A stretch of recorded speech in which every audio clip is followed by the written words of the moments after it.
Cabinet મંત્રી જીતુ વાઘાણી અનોખા અંદાજમાં જોવા મળ્યા છે। કેબિનેટ મંત્રી બન્યા બાદ જીતુ વાઘાણી માદરે વતન પહોંચ્યા। કેબિનેટ મંત્રી અશ્વ પર સવાર થઈને માદરે વતન પહોંચ્યા હતા।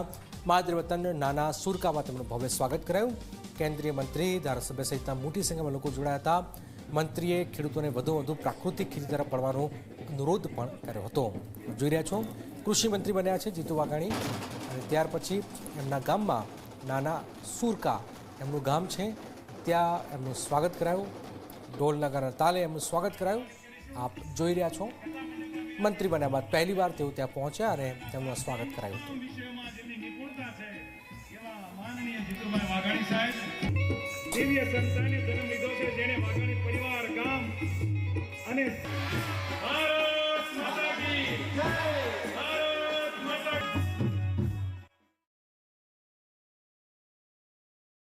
માનનીય નરેન્દ્રભાઈના નેતૃત્વ અંદર, ભૂપેન્દ્રભાઈના નેતૃત્વની અંદર અને મહામહિમ રાજ્યપાલે જે મુહિમ એમના નેતૃત્વમાં ઉપાડી છે આચાર્ય દેવજીએ, એના પરિણામો સકારાત્મક મળ્યા છે।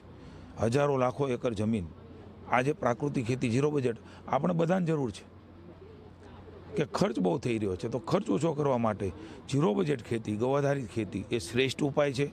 સારું ઉત્પાદન થાય છે, સારી ક્વોલિટીનું એ અનાજ, શાકભાજી, ફળફળાદી થાય છે અને એ આપણા પેટમાં, આપણા શરીરમાં જવાથી વધારે સારી તંદુરસ્તી થશે। આવનારા સમયની સાથે નહીં ચાલીએ, જો નહીં ચેતીએ તો મને એવું લાગે છે કે ખૂબ સમય ખરાબ આવવાનો છે। ત્યારે આની જાગૃતિનું કામ અને સાથે સાથે મારા વિભાગની જ્યાં પણ જરૂર પડે ત્યાં એ વિભાગ અલગ અલગ પ્રોજેક્ટો દ્વારા ખેડૂતોને મદદ કરવા તૈયાર છે।